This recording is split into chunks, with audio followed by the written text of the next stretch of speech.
So இன்றைக்கோட வீடியோவில் super and டேஸ்டியான ஒரு வத்த குழம்புன்னு சொல்லலாம், இல்லைன்னா கத்திரிக்காய் புளி குழம்புன்னு சொல்லலாம். வாங்க எப்படி பண்ணுறதுன்னு பார்க்கலாம்.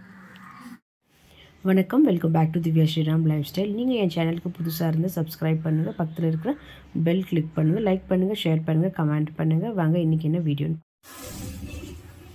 ஸோ நம்ம இப்போ கத்திரிக்காய் வத்த குழம்புக்கு இல்லை புளி குழம்பு கூட சொல்லலாம். ஃபர்ஸ்ட் நம்ம கத்திரிக்காவை நல்லா எண்ணெயில் வறுத்து எடுத்துக்க போகிறோம். இதுக்கு ஒரு 2லேருந்து 3 டேபிள் ஸ்பூன் அளவுக்கு நம்ம எண்ணெய் ஆட் பண்ணிக்கலாம். இப்போ ஆயில் நல்லா ஹீட் ஆயிடுச்சு. நான் இதில் ஒரு 5 மீடியம் சைஸ் கத்திரிக்காய் நல்லா ஸ்லைஸாக மெலிசாக கட் பண்ணி தண்ணியில் போட்டு வச்சுருக்கிறேன். இப்போ இந்த எண்ணெயில் நம்ம ஆட் பண்ணிடலாம்.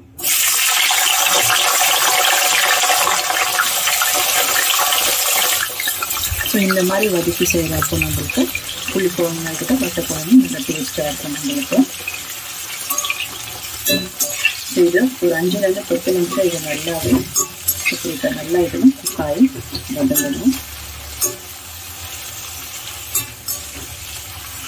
ஸோ பாருங்கள், ஒரு 5 நிமிஷம் நல்லா வெண்டைக்காய் இப்போ பாருங்கள் 5 நிமிஷம் இப்போ நல்லா கத்திரிக்காய் நல்லாவே வதங்கிடுச்சு நம்மளுக்கு. ஸோ இந்த அளவுக்கு நல்லா வதங்கி குக் ஆகணும் எண்ணெயில், அப்போ தான் ரொம்ப டேஸ்ட்டாக இருக்கும் கத்திரிக்காய் புளி குழம்பு. ஸோ இப்போ நம்ம இது கத்திரிக்காய் எடுத்துடலாம்.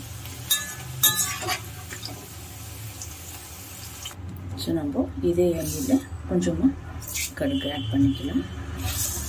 அண்ட் ஒரு 1/2 டீஸ்பூன் அளவுக்கு வெந்தயம் போட்டோடனே நம்ம வெங்காயம் போட்டுடணும். ஏன்னா எண்ணெய் நல்லா சூடாக இருக்குது, வெந்தயம் தீஞ்சிடும். அதனால் 2 வெங்காயம் நல்லா மெலிசாக கட் பண்ணி வச்சுருக்கேன், அதை ஆட் பண்ணிக்கலாம்.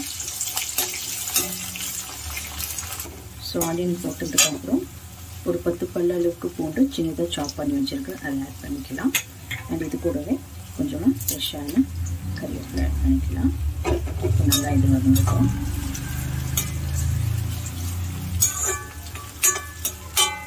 வெங்காயம் நம்மளுக்கு நல்லா வதங்கணும், அப்போ தான் நம்ம நல்லா புளி குழம்பு இதில் நல்லா நம்மளுக்கு திக்காக கிடைக்கும், கிரேவி மாதிரி.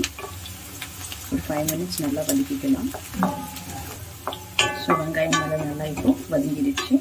இப்போது 2 தக்காளி சின்னதாக மீடியம் சைஸில் கட் பண்ணி வச்சுருக்கேன், அதை ஆட் பண்ணிக்கலாம். நீங்கள் தக்காளி பேஸ்ட் கூட ஆட் பண்ணிக்கலாம் மிக்சியில் போட்டுட்டு. இது இந்த மாதிரி கூட போட்டால் நல்லாயிருக்கும் நம்மளுக்கு. ஸோ இது கூடவே கொஞ்சம் உப்பு போட்டோன்னா நம்மளுக்கு ஈஸியாக சீக்கிரமாக குக் ஆகிட்டு வரும். கொஞ்சமாக உப்பு போட்டுக்கலாம்.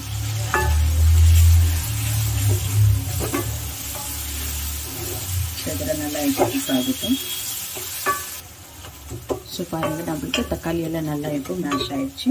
இதில் நான் கொஞ்சம் இப்போ மசாலா பொருள் ஆட் பண்ணிக்கலாம். கொஞ்சமாக மஞ்சள் பொடி ஆட் பண்ணிக்கிறேன். கொஞ்சம் கலர்த்துக்காக Kashmiri red chilli 1 tablespoon இல்லை 1 டீஸ்பூன் போடும். இதில் 3 டீஸ்பூன் அளவுக்கு தனியா ஆட் பண்ணிக்கலாம். 1 டீஸ்பூன் அளவுக்கு பெரிய மிளகாய் தூள், உங்கள்கிட்ட குழம்பு மிளகாய் தூள் இருந்தால் கூட அது கூட ஆட் பண்ணிக்கலாம். அவ்வளோதான். இப்போ எல்லாமே நம்ம லோ ஃப்ளேம்லேயே வச்சு நல்லா மிக்ஸ் பண்ணிக்க போகிறோம். இது ஒரு 2 நிமிஷம் இருந்தால் போதும் எண்ணெயில் இந்த பச்சை வாசனை எல்லாம் போகிற அளவுக்கு. ஸோ 2 நிமிஷம் ஆயிடுச்சு. இது நல்லா மசாலாலாம் பச்சை வாசனை போயிடுச்சு. இப்போ நம்ம புளி தண்ணி ஆட் பண்ணிக்கலாம். 1 கப் அளவுக்கு புளி தண்ணி கரைச்சி வச்சுருக்கிறேன், அதை ஆட் பண்ணிக்கலாம். இப்போ இது ஒரு 2 நிமிஷம் நல்லா கொதிக்கிட்டோம். இது கூடவே இன்னும் 1 கப்பு தண்ணி ஆட் பண்ணிக்கிறேன். ஸோ நம்ம இது மூடி போட்டு ஒரு 5 to 10 மினிட்ஸ் இது இருக்கட்டும் அப்படியே. ஸோ இப்போ நல்லா கொதிக்க ஆரம்பிச்சிச்சு. இப்போ இந்த டைமில் நம்ம எண்ணெயில் ரோஸ்ட் பண்ணி வச்சுருக்கிறேன் கத்திரிக்காவை ஆட் பண்ணிக்கலாம். ஸோ இப்போ நல்லா மிக்ஸ் பண்ணி விட்டுருங்க. உப்பு கரெக்டாக இருக்கிறதான செக் பண்ணிக்கோங்க. ஸோ இது கூடவே கொஞ்சோண்டு நம்ம வெல்லம் ஆட் பண்ணுவோம். அந்த புளிப்பு, அந்த காரம், அந்த ஸ்வீட்னஸ் ஃபுல் நல்லா என்ஹான்ஸ் பண்ணுறதுக்கு. ஸோ இது போட்டுட்டு இப்போ நம்ம மூடி வச்சு இது 10லேருந்து 15 நிமிஷம் அளவுக்கு நம்மளுக்கு லோ ஃப்ளேம்லேயே வச்சு நல்லா இது கொதிக்கிட்டோம். இப்போ ஸோ பாருங்கள், ஒரு 10 நிமிஷம் இது நல்லா கொதி வந்துச்சு. இப்போ நம்மளுக்கு இது கத்திரிக்காய் புளி குழம்பு ரெடி ஆகிடுச்சு.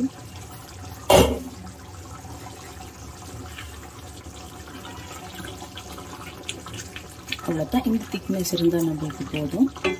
இப்போ ஃப்ளேம் ஆஃப் பண்ணிடலாம். சரி, அவ்வளோதான். சூப்பரான ஒரு கத்திரிக்காய் வத்த குழம்பு ஆர் புளிக்குழம்பு கூட சொல்லலாம். உங்களுக்கு இந்த வீடியோ பிடிச்சிருந்தால் லைக் பண்ணுங்கள், ஷேர் பண்ணுங்கள், கமெண்ட் பண்ணுங்கள் அண்ட் மறக்காமல் என் சேனலுக்கு சப்ஸ்கிரைப் பண்ணுங்கள். தேங்க்யூ ஃபார் வாட்சிங் திஸ் வீடியோ.